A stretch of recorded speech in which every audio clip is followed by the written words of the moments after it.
a lot of ideas in your head about what you'd like to improve or repairs you'd like to make in your campground, let's get that information out of your head and help you have an organized way to keep up with it. We suggest using an improvement priority schedule to determine which improvements and projects to tackle next.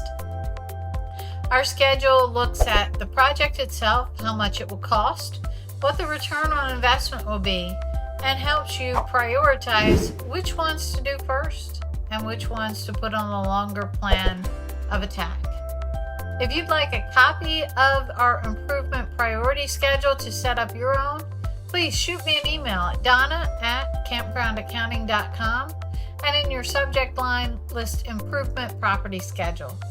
I'll be happy to send that out to you. Donna Bordeaux from campgroundaccounting.com.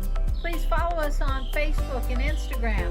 Make sure you check out our blog and our website from the link below.